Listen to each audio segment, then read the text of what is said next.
congoyasika.com, congoyasika.net, c'est votre site. N'allez pas ailleurs. Vous allez trouver toutes les infos sur l'Europe, l'Afrique, etc.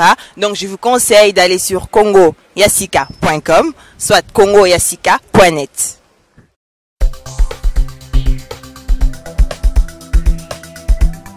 www.congoyasika.com. Congoyasika. Pour you. Pour la pour ma bissoya. Yo Maurice Premier. Yeah! Jackman. Moussala et Bandi. Muzungu, Africa Congo, Norvège, Congo, ensemble. Moussala et Bandi. Tolek. Elle plaga de pâtre.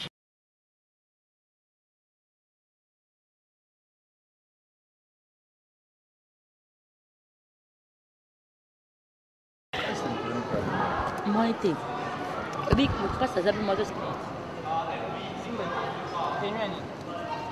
Mie masulu te arokata. Bienvenue chers internautes de www.congoyasika.com, votre site de la diaspora congolaise. Et puis c'est bel et bien moi, votre humble servitrice Liliane Mundeka Makila. Hein? Aujourd'hui, nous avons dans notre émission, nous avons reçu un grand homme de Dieu, un très grand homme de Dieu dans ce pays, précisément à Suède, Stockholm, et puis ainsi que tout le pays européen partout au monde. Donc, je vais vous laisser lui découvrir notre invité d'aujourd'hui. Et puis, au plateau, je ne suis pas seule, je suis avec mes collaborateurs. Et puis, eux-mêmes, ils vont se présenter. Je vais vous laisser les découvrir. À suivre. Bonjour, l'homme de Dieu. Bonjour, ma sœur Liliane. Merci beaucoup. Papa, bandeko bazolanda biso, bon sepela koyoka. Vraiment ce qui na lelo yo, to yambi mosali ya nzambe munene nani. Yo moko se présenter. Oui, justement, ezali pasteur John Kabwidibwidi. Nazo profiter occasion pour na ko pesa bandeko na biso ya www.congoyasika.com mbotebele et puis initiative ya ndeko na biso Maurice Premier à Fanny en Norvège. Je pense que la fois dernière qu'il était ici, il m'a cherché pour faire l'émission.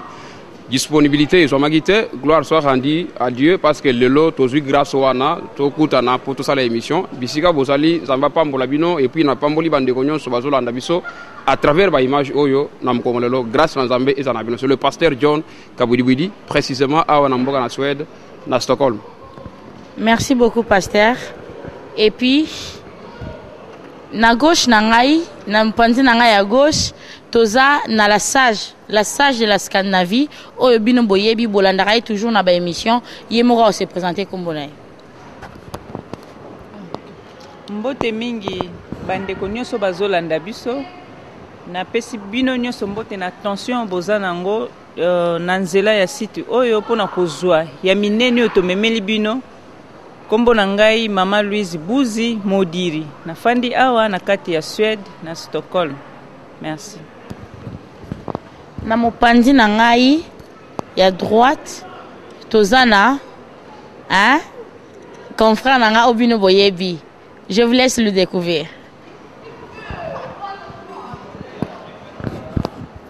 Merci. Je me présente Bobo Bola Betafé. Autrement dit, triple B. Journaliste le plus demandé, journaliste le plus sollicité. Voilà. Merci. Toko solalelo na mosali nzambe pasteur John. Pasteur John oyo biso toyebi awa na Scandinavie, précisément na Suède, na Stockholm. Et puis toyebi pasteur John na makambebele to mona raye na bilili. Donc na makambebele toyebi pasteur John. Pasteur John bandeko o bazolanda biso osepela mingi koyeba vraiment parcours ya pasteur John pour lelo pasteur John akoma pasteur John o mokili mobimba eyebi Oui, justement, il faut normalement, en tant que Moussala Nzambé, tout ça vraiment n'a pas source, n'a pas et puis n'a pas origine. Donc je pense, moi j'ai été appelé au ministère depuis 1990. J'ai été appelé au ministère depuis 1988. Donc, en 1993, c'est l'âge à laquelle va imposer Maboko, enfin que nous comme un serviteur. Et pas un pasteur Nangai Hippolyte Kassana Matamba. Donc, mon pasteur est le grand frère, il y a pasteur Albert Lukusa de Lubumbashi. Donc, mon pasteur à moi, à Chilinga Maboko, en 1993, précisément dans la ville Mboujimaï, tout ça, c'est là où je suis grandi. Yé Aza pasteur Amélie Libele a Tikeli pasteur Albert Lukusa où Yazalaki assassiné par le pouvoir de M. Kanambe. Donc j'ai commencé le travail dans la ville de Mbujimaï et tout ça. J'ai été consacré dans le ministère depuis Mbujimaï, depuis 1993. C'est bien, j'espère que Bandeko Baolanda Biso, Bayoki pasteur parcours ya pasteur John. Pasteur John, to Bandeko Bayebi, to mona ki na bilili, to mona ki yango, que pasteur John a été arrêté. Na kati ya mboka oyo Suède. Et puis Bandeko mingi balobi pasteur na bino vraiment pasteur John aza têtu et que pasteur John azwaki obabenga ordre de quitter. Bandeko mingi oto yebiso bazui ordre de quitter na mboka oyo bakimaka immigration. Alors que se présenter parce que ceux qui immigration azuye a kozong sa na mboka et puis esili. Mais pasteur John akima quitté, pasteur John akeko luka immigration. Oyo bandeko nyonso lelo bazo kamwa vraiment bandeko bazana posa bayeba explication et pourquoi pasteur John akima quitté. Pourquoi pasteur John Akima Kitake s'est présenté dans l'immigration? Vraiment, bazana posa bayeba le pourquoi. Non, Moussala Nzambé, tant que servir Nzambé, nous sommes dans l'obligation vraiment à l'écoute du Seigneur. Oyo Nzambé a lobby ne otokosala. Donc justement c'est ça. Donc ce qui Nzambé a lobby que batama, ce qui Nzambé a lobby ko batamate. Nous voyons même dans le ministère de Jésus. Un jour, il y a eu une fête des Juifs. Il a fallu que les Juifs union sa famille à Jésus, bakende na fête wana. Basengi Jésus a kende na fête. Alors non, na kende na fête. Donc Jésus a voulu kende na fête parce que er naé et ouquarité. Donc ce n'était pas le temps pour Jésus abîmer en public à kende na fête wana parce qu'il y a eu l'embuscade. Donc c'est ainsi que non, vous allez suivre que dans le ministère à Jésus, il a été vraiment complètement attaché à la pensée en Zambé. Donc oyo Nzambé azo yebisaye, yé azo sala ndenge wana. Donc quand le temps est arrivé, il y a keba kangaye suma seba bomaye. C'était le temps qui a été fixé par Dieu. Yesu Massi a batamité, a bimi en public, a coûté même na jida, a joué que non, sala oyo lingo sala. Donc justement ça. Donc ce que le pasteur John avait fait, d'ailleurs c'était moi qui avait contacté la police, la Benga police maintes fois, parce que Nzamba, Suki Sanga, et j'ai parlé avec mon épouse. Batebele Basala un commentaire autour de ce sujet-là, c'est comme si la police m'a ramassé quelque part. Non, c'était moi-même, j'ai demandé la permission à la police, et puis police Yemogo, Abane Okima. Donc, bazo dévié, tout ça n'a tenté, tout ça n'a pas semestre, tout ça. Comme le Seigneur m'avait dit, tu dois aller te présenter là-bas. Moi, j'avais fait des prières. J'ai eu beaucoup de conseils à Batebele. C'est des risques, tout ça, et ainsi de suite. Mais Nzambé, Asuki Singa, non, tu dois aller là-bas. Bakangate, tu dois aller. Donc, c'était donc penser en Nzambé. Et Zalaki, recommandation et pas en Nzambé, était kende au coup de la police et quelque chose va se passer. C'est la raison pour laquelle na banga quitté, parce que Nazalaki sécurisé et pas ya moto yo atinda gingaye. C'est ainsi que non, je suis allé pour rencontrer la police et la situation est arrivée comme Ndengue Bomonaki tout ça, mais ce qui était important et Zalaki donc finalité ya makam tout ça. Donc Moutako traverser pas de difficulté dans la vie naie, mais la finalité qui est très importante tout ça, Nzamba victoire. Donc c'est-à-dire que non ko kende na kendaki. Et ça qui vraiment a pensé dans Zambé, Nzamba fait une recommandation. Na koma tokuta na police tout solo. Amen. Merci beaucoup pasteur. Et puis pasteur bandeko mingi bakomelinga bandeko mingi bazomituna bana Norvège sans oublier Glody Kuma binonio surtout bakomelinga balobi pasteur na bino toye ba position a été. Pasteur aza combattant ou aza politicien. Vraiment, bande coming ba s'inquiéter balingi ba eba identité nos ani parce que les grands écran tout monde le barama pona ba combattre pona contre le pouvoir makame belé donc vraiment to lingi to yeba bande ko bazo landa biso ba yeba vraiment sans oublier Glody Kouma alinga yeba pourquoi quelle est l'identité de notre pasteur? Il est pasteur, il est combattant ou il est politicien? Pasteur John Azab pasteur na bengabi na ministère pastoral. Et vous devez savoir une chose, si aujourd'hui, on a ça la politique, il y a des études, j'allais être un politicien, on a ça la politique. Et ce n'est pas mauvais. Et d'ailleurs, il faut même comprendre le message d'Andé Moloto. Quand Alain Moloto dit que Jésus-Christ est roi du Congo, cela veut dire quoi? C'est-à-dire que, Nakat Namutu Yamboka, il doit y avoir une personne spirituelle qui dirige le Congo. Les Lobasale Nanzambé, ils ont du mal à colober la situation en Boka. Pour peur que non, combattants et politiciens, tout ça. Non, non. Moi, ma position est tout à fait claire. Je suis pasteur, je suis résistant, combattant par rapport à la situation où ils ont les Kanakat Namboka Nabiso. Donc, c'est-à-dire qu'ils sont résistants. Ils sont combattants. Moussala Nazo Sala, ils ont dénoncé ma baie où ils ont les Kanakat Namboka Nabiso. Parce que et Péki Samité, et d'ailleurs même, ceux qui battent le Bakeno, Moussala Nzambé a causé la politique. Mais pourquoi les politiciens au Bayaga na ba église na bango ba bengana na bango te soki politique eza masumu tozo mona ba député bazo na ba église na bango tozo mona ba ministre bazo na ba église na bango bazo beta tour bazo sepel tozo na ministre pourquoi vous bengani ministre wana te soki politique eza mabe alors vous laissez les politiciens bazo na ba église na bino bazo pesa misolo bazo pesa badim bazo beta tolo bolobi que non biso église à monene parce que vous avez des politiciens maintenant quand le pasteur parle de la politique du Congo et vous trouvez ça mal. Non, non. Moi, je peux dire que non, Bisso Basal Nanzambé, nous devons prendre le flambeau. Il y a que condamner Mabé au Zule Kanakat Nambo Kanabis. Le fait il y a que Pasteur John a contredire ou bien a condamné Mabé et Zule Kanakat Nambo Kanabis, ce n'est pas fait de la politique. Je fais un travail comme étant un homme de Dieu qui est là pour avertir le peuple, tout ça en fait que Mboka Nabiso est si colama parce que Mboka est sous occupation, il y a pas Rwandais. Donc, sous occupation, il y a pas étranger. Mboka, ils ont souffert. Jusqu'à quel niveau? Parce que Mboka, il faut y démarrer, il faut changer la carte de Mboka. Mais nous voyons que par conséquent, ce ne sont pas serviteurs. Ils ont détruire Mboka na Congo. Ils ne veulent pas parler de la situation. Il y a Congo, la carte de Mboka na bis. Position est claire. Moi, je continuerai. Il y a Mboka, il y a dénoncer ce qui se passe dans la carte de Mboka na Congo. Parce que Mboka na biso est sous occupation. Ok, mais pasteur, il faut que tu comprennes bien, pasteur Oza, pasteur combattant. Ça ne me gêne pas de dire que je suis combattant. Ça ne me gêne pas. Je suis combattant. D'ailleurs, ce qu'on a dans la Bible, il y a tout ça, dans Ephésiens chapitre 6, verset 12.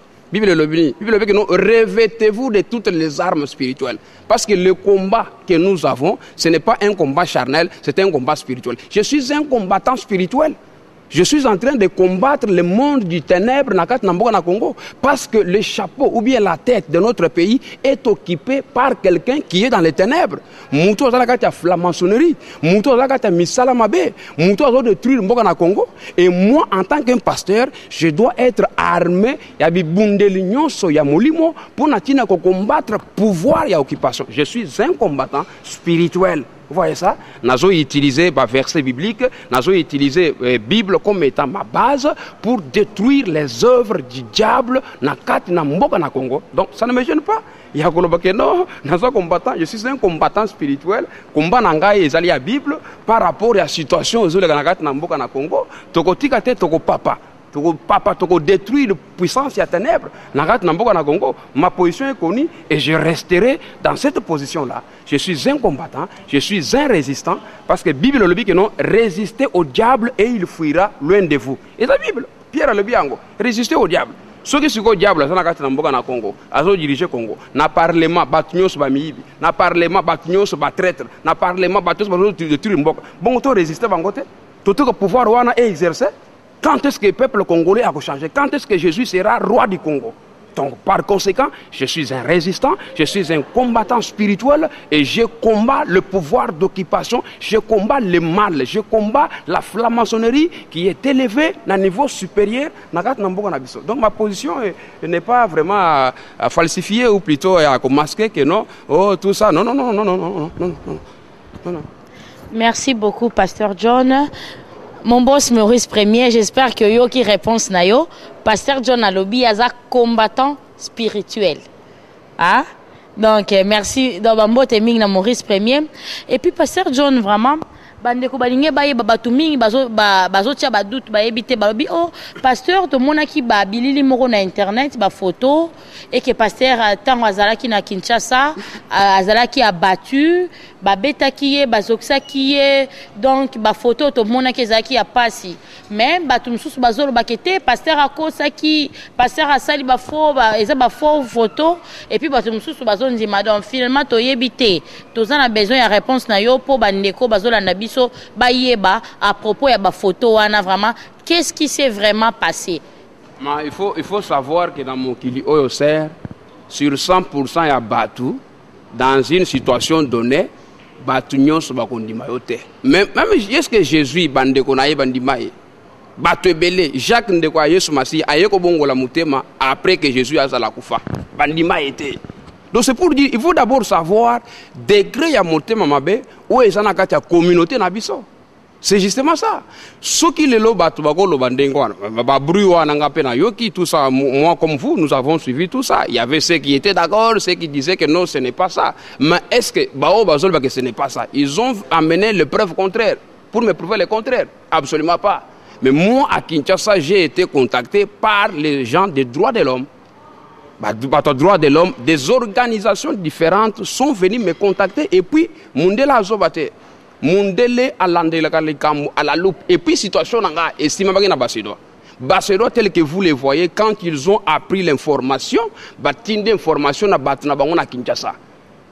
Organisation Oyo Bazobenga les amis de Nelson Mandela bazana kata Kinshasa. Organisation Bazobenga les Diaconia bazana Kinshasa. 2 jours après, les gens m'ont pris à me lever. Donc, quand l'information est yébo et tout ça, la photo est yéba, bruit est yébo et tout ça, ainsi de suite, j'ai été surpris. Na Kinshasa, place d'Azaraki. Les gens des droits de l'homme m'ont appelé, ils m'ont dit que non, aujourd'hui ou jamais plus tard. Donc, tu dois te présenter. Et j'étais dans l'obligation d'aller. Et ces gens-là ont vu dans l'état où j'ai été, sali rapport, tout ça. Vous croyez que Mundele, non, non, pas seulement Bango, Bandegumsu, Yadiakonia, sont venus me voir, tout ça. Ils ont fait les rapports. Donc, c'est ça. Donc, ne croyez pas que dans une situation donnée, Batunion se faut avec le Moboko, Batunion se faut Bandima. Non, les collabos sont là, Bato Bazali contre Bisso, Bazali, tout ça, mais Bao, Bazali, Longo, Nabiso, Bazali Belé. Donc, Pasteur John, ce qu'il a fait qui, c'était une réalité. Nassina Loba, on a interviewé Belé, Nassina expliqué Yango tout ça et ainsi de suite.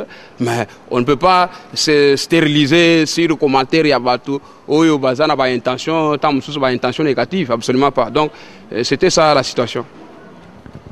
C'est ça. Et puis Pasteur John, et là comment coisoler la communauté nabiso congolaise pour na bastali Nzambe. Et puis tozo ebate vraiment batu mingi bazomi tungsama soki muto aza na problème to kimilaka mingi et pas ya basali ya Nzambe surtout biso na communauté africaine précisément congolaise.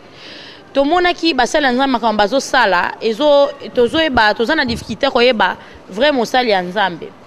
Ya liboso pona ba élection na 2006 ezalaki ya Abe Malumalu ye mutu batiaki e po akamba makamwa ba élection to yeba ke ye loko aza mosali ya Nzambe et puis ba élection to komona clair to komona ça mais en tout cas après wana to mona kité na 2011 e ko zala pasteur Ngoyi Mulunda en même moment élection ezalaki truqué bon sikoyo kala mingi te atos koyoka frère Matou Samuel bakangi afaga de li ba image ezo circuler jusqu'à Saint-Estan na internet.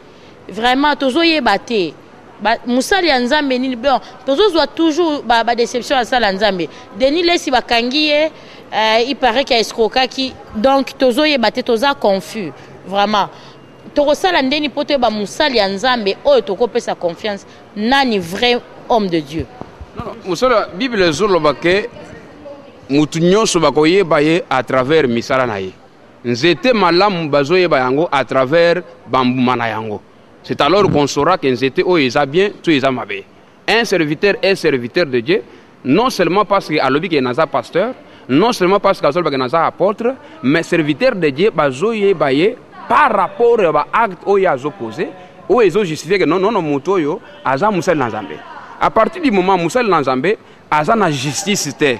Parce que tu ne peux pas servir Dieu à partir du moment où on a correcté ou soutenir vérité. Donc, c'est pour dire que non, à partir du moment où on va vous contacter, bas comportement, bas bizaleli sur le terrain, il y a tout cas quand dengo tout ça bango mulunda na ba élection tout ça ba matu Samuel les consorts tout ça ba conflit ba passer na gati na Congo ba comportement ba pasteur ko zobasi ba tout ça ainsi de suite ba zokanga bango en flagrant délit ainsi de suite tout ça. Abiloko oyo ezabi biloko asikate et salamakala même dans les temps anciens tout ça. Musala Nzambe bazoye baye à partir à misala na sur le terrain. Donc par rapport à la question que Togoye va Musala Nzambe vrai il y a vrai ou il y a fait il y a fondé c'est pas à partir de ma comportement à partir de la visaleli. Ne okoye ba que non mutu ana vraiment Musala Nzambe solo. Bien sûr eza ba sali Nzambe mususu bazaya bien tout ça bazoko salwango makambo que non asala ki boy ora asala kite. Mais Nzambe a justifié toujours ba témoignage ba sali naye. O ba ko sele likambo tout ça Nzamba ko talise toujours plus tard que non likambo ana ba ko sela ki eza solote. Donc, par rapport à ma comportement, par rapport à ma bizarrerie, celui-ci c'est un vrai serviteur, celui-là c'est un mauvais serviteur. Donc, c'est justement ça. Ok, merci. J'espère que Bino Balandinion sur 3 fois www.congoyasika.com. Vraiment, Bossil Koyoka, Oignon, son pasteur à Outskoloba. Bambo Tebele. Na mon boss Maurice Premier na Katia Norvège bambo tebele j'espère que ozi ba réponse na yo ebele na mituna na yo sans plus tarder on va passer à micro na biso na la sage hein la sage ya Scandinavie la sagesse ya Scandinavie na merci lisusu na ndeko balandi na nzela ya émission na biso na www.com Congo ya Sika na pesi mbote na ba image kitoko bozomona ezali Eric photo muta aleki banzela wana na bosani lisusu te naza na mutu munene lelo naza su trans ya Saint-Esprit na nzela mutu munene to yambi lelo bongo motuna na ngai pa ya pasteur na ngai botuna ngai église nini les ambassadeurs Nakamwe. Quelle inspiration yake papa oyo. Papa moko azosambela. Makambo ezomona, mate azote ezokote ezosala, tozobongola mitema. Azaka ye moko Pasteur John nakata les ambassadeurs. Motuna na ngeza nini? Wana papa na ya kati. Motuna na ngezali mikolo tozomona papa John oyo anulana nungai ba pasteur ba lobike wana ezali Marcelin évangéliste na Londres muta pesa kinga motuna o abisoki okukutana kana papa John tunelanga motuna oyo ba pasteur bazali koboma baninga na bango ba pasteur to bandeko mususu na poison yango na ina ebe papa John makambo ngo penze komi mingi soki poison ekutana ke pa ba pasteur ndenge po vandi wana biso pe tozo banga yango nde wana ezalaki motuna na ngai merci papa. Ouais, justement, vous devez savoir que Mokambongo est à l'éloté. Yesu Masi a moutou à Bomaki, à l'Alpe Moussala Nzambe. Donc, avant de garder donc trésor, donc caissier, donc collaborateur proche à Jésus. Jida, ce n'était pas n'importe qui. Et puis, à l'Alpe Moutoupé à famille. Donc, il y a des Moutabomi Jésus. Si aujourd'hui, le lot, tout le monde a besoin de passer dans Nzambe, n'a pas poison. Allez, mon loto, 8 fois, il y a poison. Donc, et quand nous voyons avec des témoignages, tout ça, nous trouvons qu'il y a encore les hommes de Dieu au Batanakatiana. Vous voyez ça? Pasteur Albert Lukusa de Lubumbashi a été empoisonné. C'était son plus proche collaborateur. Mon pasteur à moi, donc, Kassana Matamba, Hippolyte Kassana Matamba, c'est lui qui est même le grand frère, il y a pasteur Albert Lukusa. Mon Tochelanga Maboko est un pasteur Hippolyte Kassana Matamba, grand frère Naï. Kassana Amélie Libele, Lukusa à Yegolanda. Tango Lukusa Zogofana Lubumbashi, tout ça, mon pasteur était là. Lorsqu'il est rentré là-bas, pour Alanda, situation, il y a Liwa, il y a Lukusa, ainsi de suite, que nous, à Kofindengeni, tout ça, à Linga, Matissa Mungongo, tout ça, mon pasteur est mort. Nini, oh, tout ça, oh, Timer, Namutu, oh, AVC. Tout ça, Lukuta. C'est toujours de la poison. Mon pasteur à moi, celui qui m'a consacré au ministère, tout ça, le grand frère. Donc c'est pour dire que non, Magambouana est commis vraiment Yakobanga Makasi, même dans les milieux chrétiens, même Nagata Biso Basal Nanzambe, jalousie est comme trop. Pas de difficulté et belé, tout ça. Ce sont les signes du temps de la fin. La Bible dit ceci que Bukoye Babango na misala na bango. Nous sommes vers le temps de la fin. L'Église traverse une période très critique au tozobenga le temps du soir. Le temps du soir, quand la donc ténèbres réseau bandakoya, ogoye bate wapi mutumalamu wapi mutumabe. Donc c'est ainsi que le lot même la Kinshasa ozomana mutuna mutu atambola na migro na ye. Ozomana tout ça, ba péché sigré, moyen au côté na ocha na kati à faire, ezate il faut mais la boy. Pourquoi? Parce que to komi vraiment na ekenge, nana ko salo mabe. Et la plupart ya batulelo oyo surtout ba serviteur, surtout ba pasteur, nde ba komi siko na mité mabe na niveau moko très élevé. Jalousie, il y a ba ministère, jalousie, ya boy na boy tout ça. Regardez la Kinshasa ndenge ba pasteur na ba polémique tout ça, ba pasteur Mukuna, ba tout ça, ba Onésime, tout ça, ba discussion na ba télévision, ba pasteur Mutombo Lombo tout ça, Kowela na tout ça, ba ça dans Zambé. Ce qui devrait montrer exemple ya ba tout dans Zambé. Vous voyez ça? Donc c'est pour dire que non, milliers de pasteurs, il y a ça dans Zambé, et comme ils ont pollué à un niveau très élevé. C'est ainsi que non, et Sengeli Kotambola na Bokebi, au Gocha le Kolowapi, au na église Nini, au Kotambola Wapi, tout ça, ainsi de suite. C'est un peu ça, ma sœur. Donc, ce sont des choses qui ont existé depuis l'époque, tout ça, mais il faut qu'on monte dans Zambé, en fait, Zambé a épargné Bissona Bamakamawana. Ok, merci beaucoup, pasteur. Sikoyo, sans plus tarder, Toko Pesa Maloba. Na confrère nangai Bobo Bola, hein? Merci encore Balandi à www.congoyasika.com. Merci encore na Balandi à www.congoyasika.net. Kaka ndenge zalaka to yambaki moto monene musala nzambe ya monene o azana awa azakana biso na Stockholm mukili yebiye le visage moko emblématique ya lit. Question est très importante pour nous en Voulouzi, biso bundela mabele ya Congo. Ngana za Voulouzi mokile yepo mutuza koma na ye Voulouzi. Collabon Voulouzi, autant que ça Voulouzi, mais un vrai Voulouzi bana siège ba yebi. Do mangongele mabende ya ngolo. Donc question ngana za concentrer na pasteur na biso que je respecte beaucoup. Maman Chantal Mambo, fils Eval et Keko Congo Blanchou, pasteur Bolukaka yeyo, yeyo pasteur ki budi budi na sarabino ki tozala na awa. Do momonier bo sepeli. Parce que question ngai on a tout na yoza na zongi un peu na lit parce que le bio combattant résistant pour nga mo na zana kati ya yanda kuna yebi et je dois beaucoup de respect na makambo sali na mboka oyo pe mo kilemoni. Bon pasteur na retourna na question moko très très important pour nga na za investigateur na journaliste na bimisa makambo ya nkuku na bimisa na mpoasa na carte de lit.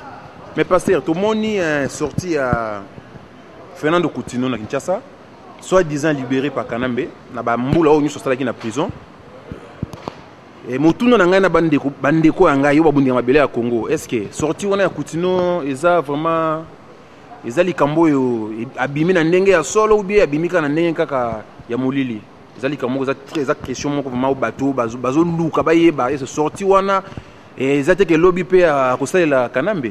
Merci pasteur.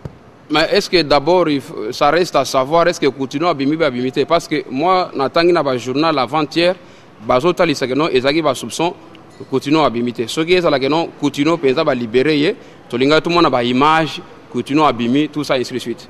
Et en plus, de l'autre côté, ce qui il arrivait que non, Coutinho a bimé. Vous voyez ça? A bimé, si vous avez un état. C'est comme par exemple, pasteur Albert Lucas. Albert Lucas, si ma bâtie est poison, il va bimé. À humilité, à Koufaki. Osman tout ça. Donc c'est pour dire que non, Coutinho Fernando, un homme de Dieu, oyo a failli nakat na boloko des années, et toujours mon réaction, il y a basal dans Zambé sur le terrain, il y a qu'on s'opposer na pouvoir, il y a occupation à M. Kanambe. Voilà ça. Donc, sortir à Coutinho jusque là, dans tous vraiment information à 100% Gabimi. Parce que dans mon image, mon côté, dans mon image, oyo basal dans l'église, na yibat bazo CP là, tout ça, j'ai vu dans la télévision, bazo tout na mituna certitude sur sa sortie exacte. Et s'il s'avérait qu'Abimi, est-ce que réellement il est en bonne santé? C'est justement ça. Alors, ils n'ont pas si pour nous comprendre que non, basel na Zambé, ou bazo bunda, pour na tina mboka na Congo, bazo bumabango, bazo kangabango, et les collaborateurs, collègues na bango, serviteurs, pasteurs aminés na kat na mboka na Congo, bazo agir. Donc, na Congo, Kabila a commis nani na Congo. po akanga basali na Nzambe, akomina na Congo po ete akanga ba politicien, akomina na Congo po ete makamunyon sur tout ça ezala na mutu na ye et que ba hommes de Dieu qui sont censés ya ko reprocher mabe ya ko dénoncer mal. Nagat na mboka na biso bazoko kate. Donc à ce qui concerne le sujet à Coutinho, na monité ba image italisi que non Coutinho abimi tout ça ainsi de suite. Et puis Toyoki que non il est aussi malade tout ça ainsi de suite. On ne sait jamais entre guillemets. Vous voyez ce que ça fait. Donc pouvoir et occupation ils ont une stratégie makasi ya que so ba bimisi yo ba neutraliser yo olo ba susute ba commission donc paralyser tout ça ainsi de suite en fait que olo baté. Donc on ne sait pas jusque la situation ya Coutinho ce qui vraiment réellement abimi ou bien abimité. Merci Nasi Bozu ba opinion ya pasteur Nabiso John ba bazalaki na besoin ya question bazui vient Maurice Premier place au Ali Bokulaka au Sepeli na réponse ya pasteur Nabiso na ko zong c'est la micro na maman Nabiso Liliane Mondeke yeso me Nabiso likolo azo ke Nabiso tie ba Angelo. Donc merci maman Liliane to ke neka ba côté wana. Merci beaucoup. Balandinyon il y a 3 fois www.congoyasika.com.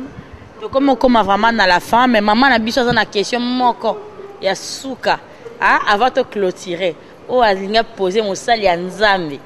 Balobi mon sali ya Nzambe ara moko. Ah, na kata Stockholm.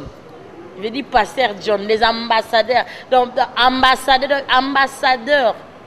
Bisonde les ambassadeurs. Donc, à vous la parole. Ok, merci mingi. Na sepelaka mingi so nazali boso papa nanga, pasteur John ndenge bozo mona yewan. Yango na ngena tuna ye motuna moko lisusu na profiter le kwa na moni papa po papa sambelaka mingi ta eza muke. Lelo vraiment na zuye na sepeli mingi na tuna ye mituna. Mutuna liboso ezali soki papa nanga abala. Mituna mibale ezali simel na France nde mutu alobaki a comprendre te papa John. Na musala na kati na musala église na famille na politique asala kayango ndenge nini papa nangai. Ouais, merci. Aliboso nazo corriger un peu tout ça. Donc je ne suis pas le seul pasteur na Stockholm. Tous les pasteurs est belé et en plus ça, je ne suis pas le grand pasteur parce que le grand pasteur n'a petit pasteur azaté. Donc je suis humble serviteur, je suis pasteur parmi tant de pasteurs à Stockholm. Nous avons des grandes églises ici, tout ça, pasteur, Basalia et Belé, tout ça, ça c'est pour un peu corriger là-dessus tout ça. À ce qui concerne les Gambouya, Yakobala, tout ça, mon alliance, tout ça, je me suis marié à une très belle femme, tout ça, Esther Mwakana. Donc c'est indiscutable. Ce n'est pas que je fais des commentaires parce que moi si tout ça. Le Seigneur m'a fait grâce.